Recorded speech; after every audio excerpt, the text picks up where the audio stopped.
Today, I have a weekly update on the general markets, the gold and silver price, and the mining sector in particular. We're going to take a look at what happened over the week and what it might mean as we move into the coming weeks and months leading into the end of the year. Let's get started right now.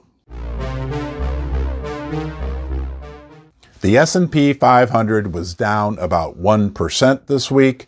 The NASDAQ was also down about 1%. For the year, the NASDAQ, or from its highs at least, the NASDAQ is still down right at 25%. Compare that to how gold and silver have done since their recent highs, and maybe we shouldn't feel so bad. On the gold and silver mining fronts, the GDX was about even for the week, so it held its ground, closing at about 32.50, and the GDXJ was actually up about 2% for the week, which is great, closing at $41 per share for that ETF. A few things I want to mention about the gold mining, silver mining stocks. Number one, they still represent outstanding value from almost any metric involved. Financial metric, performance metric. It's still hard to find any sector of the market that represents as much value as you can find in the precious metal mining sector. Number two, we're starting to see some M&A activity in the sector. One of the major South African miners made a big acquisition this week. Could be the start of something big. I saw some analysis that showed how when these big acquisitions occur, that's usually lately been around low points in the market, but we'll see how that plays out. The price of gold remained steady this week at $1,850 per ounce. It was actually up Thursday going into Friday, but the quote-unquote strong employment numbers gave it a little whack on Friday, but still ended the week basically unchanged. Now with silver, it also was pretty much unchanged for the week at $22 per ounce. Probably the biggest news I saw on silver this week was a number of reports about the amount of registered and eligible silver at the COMEX being at low levels. You know, I don't know a lot about that stuff. And, you know, at minimum, it can't be bad for the supply-demand picture of silver going forward, which already looked very favorable for silver bulls.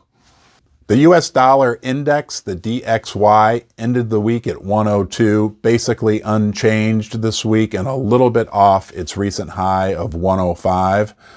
A strong dollar is not good for the price of precious metals, and we've been fighting that headwind all year. Although, despite the fact that we've had not record all-time highs in the U.S. dollar, but certainly on a historic basis, a very strong U.S. dollar, gold and silver have hung in strong. And when the pendulum swings the other way, when the dollar starts to weaken even further, which it will, that will become a tailwind for our friends gold and silver. The U.S. 10-year bond ended the week with a yield of 2.96%. That was up slightly from last week, 2.76%.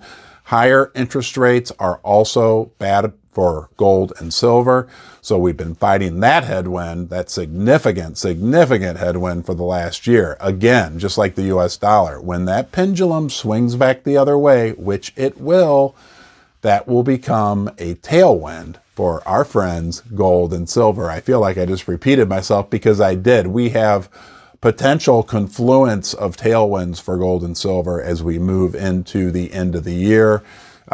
Despite the fact that we've been fighting this year, the gold and silver price, although frustrating, we've got to take stock and realize that it's been fighting a huge war in the fact that it's maintained the levels they've maintained, $18.50 on gold, $22 on silver. You know, they're not doing that bad when you look at the big picture. That'll wrap up today's update. I hope you enjoyed my video. If you'd like to get updated on new content that comes out darn near every day, you can subscribe to my channel. Don't forget to turn on the little bell, the notifications, so that when I put out a new video, you get an alert. Otherwise, you may not know that I've released a new video. Have a great day, and I will look forward to seeing you soon.